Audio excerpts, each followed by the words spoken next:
vous retrouver ici à Nice, et après cette fabuleuse présentation, puisque moi je suis quelqu'un qui depuis 46 ans ne vit que de ses rêves, et sans souffrance en plus. Donc je vais vous faire part d'une vision que je développe depuis quelques années et que j'ai la chance de traduire au quotidien dans mon métier, qui est celui d'essayer d'améliorer le quotidien des Français, des Françaises, des citoyens européens et j'espère quelquefois d'un certain nombre de citoyens de cette planète, qui est que la santé est aujourd'hui sûrement le premier sujet qui nous intéresse, le premier sujet qu'il y a quand nous regardons nos proches, nos enfants. J'ai vu tout à l'heure courir des enfants et la première image qui nous vient, c'est quand même celle du bonheur, du plaisir et surtout de les voir en bonne santé.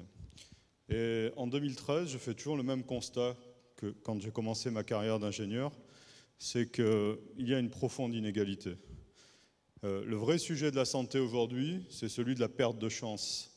C'est celui qui montre tout simplement que, suivant qui vous êtes, où vous êtes, vos origines, vos moyens financiers, vous avez réellement une possibilité d'avoir une perte de chance significative.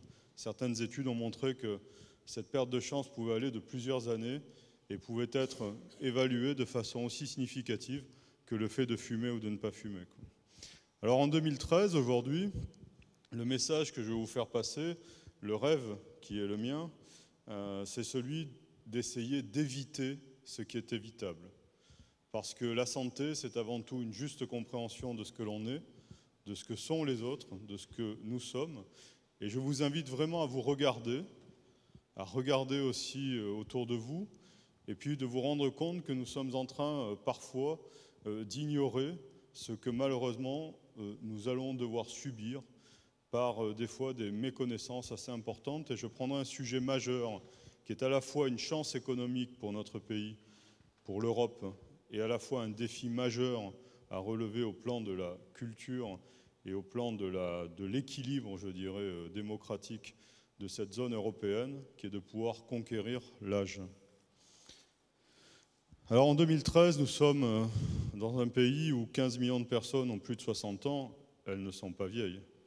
Elles sont rentrées dans une nouvelle étape de leur vie. Et cette étape de vie, c'est avant tout une étape qui mérite très largement d'être pensée parce qu'elle va être longue, parce que notre pays est un pays qui a le plus progressé parmi le classement mondial dans l'allongement de la vie. Mais la difficulté que nous constatons en France, c'est que ce pourcentage qui progresse nous conduit aussi à un certain nombre de réalités. C'est que nous avons actuellement une période, je dirais, heureuse, qui est plutôt un vieillissement, même si, encore une fois, il faut prendre tout cela avec quelques guillemets, mais un vieillissement qui, au sens de la masse, se fait correctement. Et notre situation, par exemple, en termes de revenus des populations qui rentrent dans cette conquête de l'âge, est plutôt une position confortable. Par contre, si vous regardez aujourd'hui l'état de santé de la population qui rentre dans l'âge, nous sommes moins bons, clairement. Pourquoi ? Parce qu'en France, nous savons faire qu'une seule chose, c'est attendre que quelqu'un franchisse la porte de l'hôpital. Mais quand nous franchissons la porte de l'hôpital en temps mal, c'est déjà trop tard. Et vous voyez que tout le pari qui va être le nôtre, c'est de pouvoir se dire, mais est-ce qu'on est capable d'écouter, d'entendre ce qui se passe avant et d'éviter ce qui est évitable, c'est-à-dire que, par exemple, une personne âgée, nous découvrions des difficultés dans sa vie uniquement au moment où son col du fémur vient de casser et qu'on l'a conduit à l'hôpital. Parce que d'abord, nous sommes très bons et nous allons être les champions du monde du curatif pour la réparer, mais cet événement sera trop tard. Et quand vous regardez les scores de survie après une fracture du col du fémur, vous n'avez aucun mal à comprendre cela. Nous avons aussi une situation qui est fortement négative quant aux possibilités qu'offre la conquête de l'âge. La conquête de l'âge, c'est un projet aujourd'hui qui, pour la plupart d'entre nous, représentera une grande partie de notre vie. Donc c'est une période où on doit penser l'avenir. Et aujourd'hui, couper avec cette résignation qui explique la situation dont je vous parlais avant, qui est une situation de dire « c'est parce que je suis rentré dans l'âge que cela m'arrive ». Non, c'est parce qu'aujourd'hui, je suis rentré dans l'âge et que culturellement, on m'a habitué à ce que l'âge n'est pas l'âge du projet, alors que l'âge est avant tout l'âge du projet, Et en disant cela, je pointe un âge important en ce moment. Ce sont les personnes de 75 ans qui vont très bien et qui ont aujourd'hui, un Français sur 4 qui fête aujourd'hui ses 80 ans a une espérance de vie de 20 ans, actuellement. Et donc, si nous ne sommes pas capables de penser des projets, si nous ne sommes pas capables de partager, si nous ne sommes pas capables de vivre, je dirais, cette chance et de la rendre viable, profitable, nous allons totalement échouer à la fois en tant que société et à la fois, je dirais, sur les ambitions nouvelles que nous offre, je dirais, ce nouvel avenir. Nous avons aussi des positions qui méritent d'être repensées. Vieillir, c'est une chance, mais nos villes, nos modes de vie ne sont pas toujours adaptés. Et on se rend compte que le progrès, c'est un progrès qui se veut avant tout systémique, qui se veut partagé. Et nous devons aujourd'hui essayer de faire en sorte, quand on a un rôle économique, quand on a un rôle d'élu, d'essayer de faire en sorte que, au moment où on programme des investissements, au moment où on propose des changements, nous puissions bien prendre en compte le fait que les solutions que nous devons apporter, certes, doivent être très favorables pour l'environnement au sens très écologique du terme, mais avant tout aussi favorables pour nous-mêmes et pour pouvoir permettre à tous ceux qui aujourd'hui partagent la cité de pouvoir vivre le plus correctement possible. Alors ça nous amène à un constat. Vous savez, moi je joue au golf et ce qu'on m'a toujours dit, c'est que le problème du golf, c'est là. C'est les 20 cm qui séparent nos deux tempes. C'est qu'à un moment donné, si nous ne sommes pas capables de changer au niveau de nos tempes, de ce qui se passe dans nos têtes, ben c'est vrai que nous ne réussirons pas, quoi. Et changer, c'est le maître mot aujourd'hui de la vision que nous essayons de porter, que je porte moi tous les matins, en disant non, ces situations-là, je parle là du vieillissement, mais nous pourrions parler d'autres sujets, les sujets qui sont liés à la santé, au bien-être, bien-être étant la définition de la santé pour l'Organisation mondiale de la santé, cette vision-là, nous devons essayer de la voir autrement qu'à travers cette idée qui consistait à dire la santé, le soin, c'est quand je pousse une porte et que je suis malade que je trouve la solution. Il nous faut changer ce paradigme, changer cette vision-là et essayer de construire une nécessité évidente, c'est s'adapter.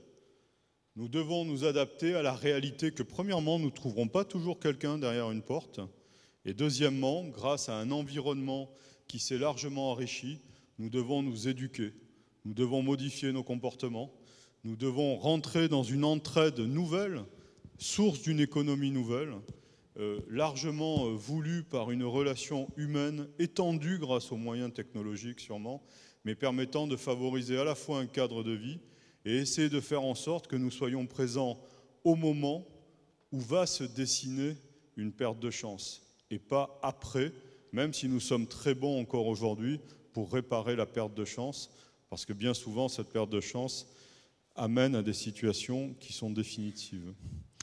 Alors, ça pose la question de l'anticipation. C'est un des grands sujets de ma vie. Moi, je suis quelqu'un qui réalise ses rêves parce que j'ai toujours anticipé.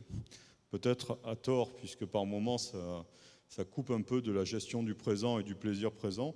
Mais pour autant, l'anticipation est un mécanisme heureux quand on sait le domestiquer et qu'on sait le mettre finalement au service d'un but, d'une finalité.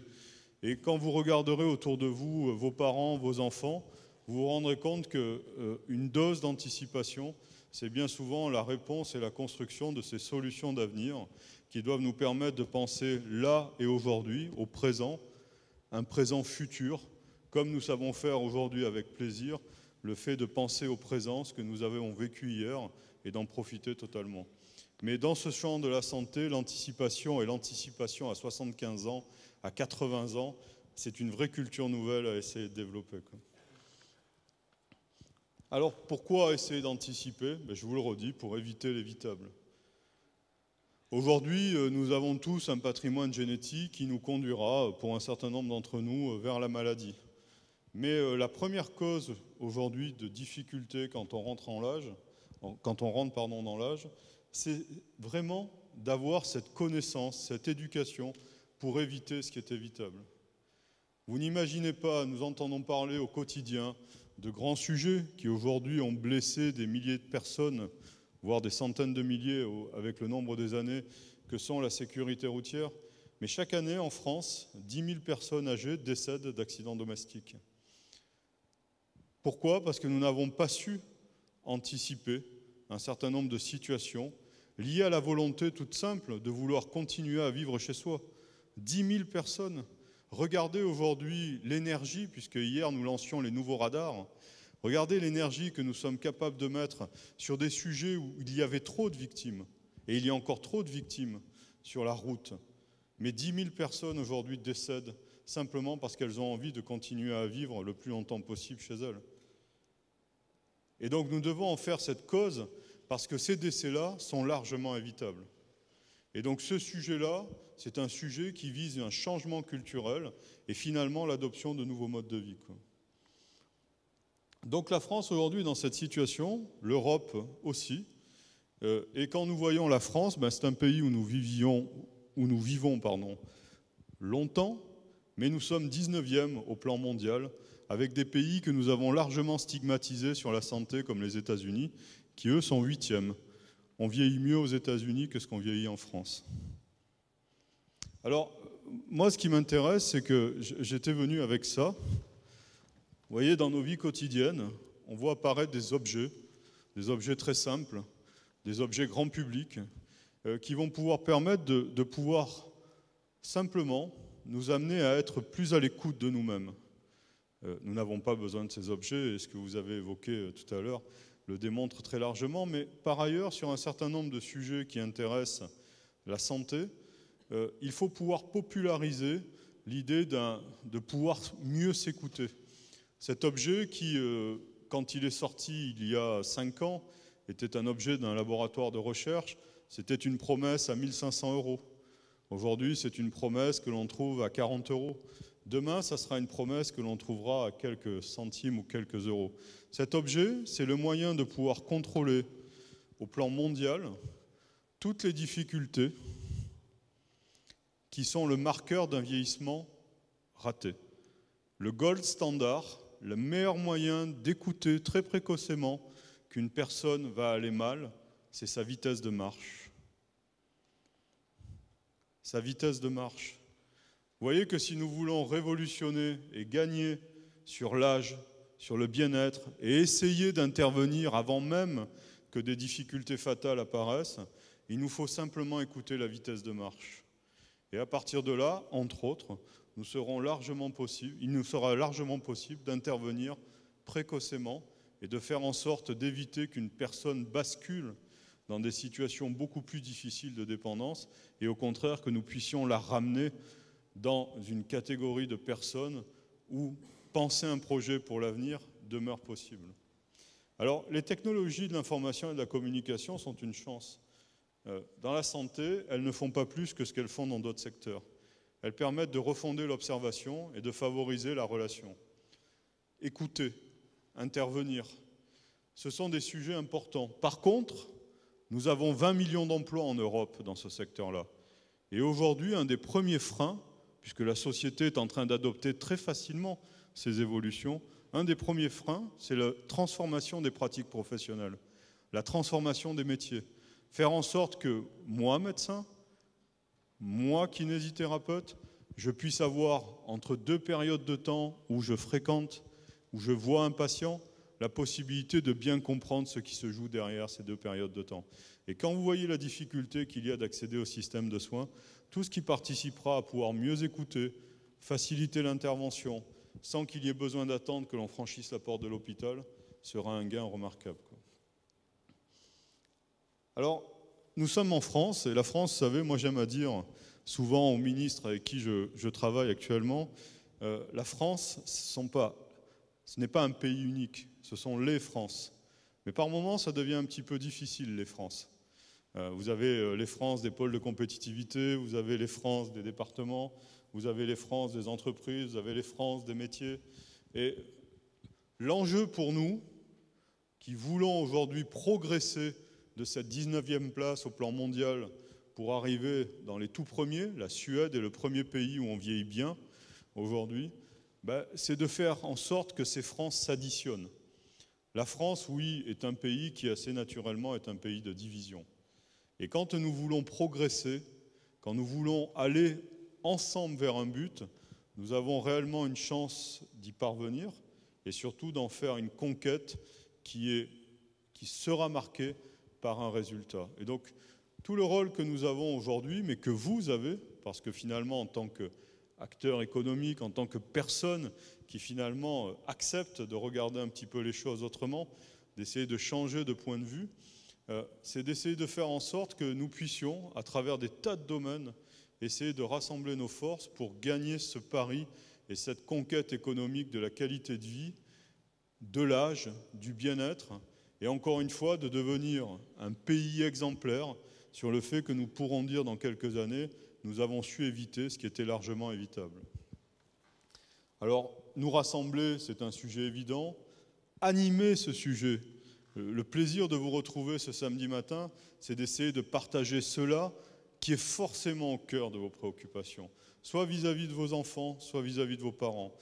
Aujourd'hui, c'est un sujet qui est devant nous, mais en même temps, nous le vivons quotidiennement parce qu'il faut nous préparer à cela, et il faut nous préparer à cela dans une construction et une vision très positive.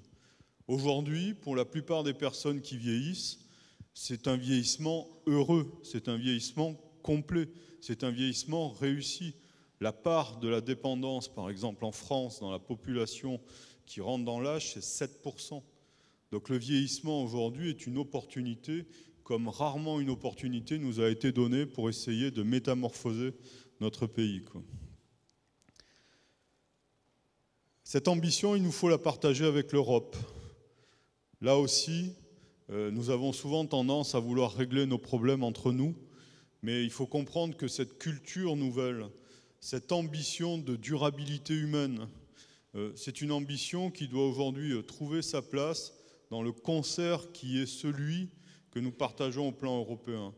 Nous avons une culture commune en Europe, nous sommes faits de différences importantes au niveau d'un certain nombre d'approches, mais la réponse viendra, je dirais, de cette capacité à nous saisir de l'échelon européen pour pouvoir amener le plus largement possible des réponses en France.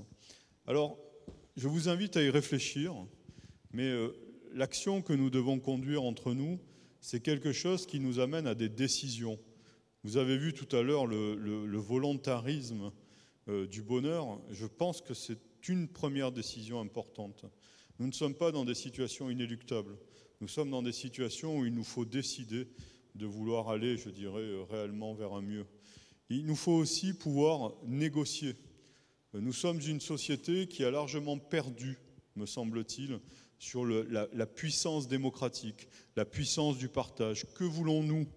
Que voulons-nous en termes de politique ? Ce secteur représente une dimension importante de l'action des pouvoirs publics. Il nous faut réagir. Nous ne pouvons pas aujourd'hui accepter que l'essentiel de ce que nous payons à travers nos impôts ne soit que dans une réponse curative. Il faut que nous ayons le courage de revendiquer, de négocier un besoin de prévention, un besoin d'augmentation de nos compétences, de nos qualités, tournées vers cette prévention. Et ça, si les citoyens ne se préoccupent pas de ce regard qui est de dire « mais tout cela est évitable, pourquoi vais-je accepter un système qui me conduit dans le mur ?» Et donc voilà la réflexion, non pas du tout politique, mais la réflexion que nous devons avoir à travers la mobilisation qui est la nôtre. Et puis la dernière chose, c'est de négocier avec l'innovation.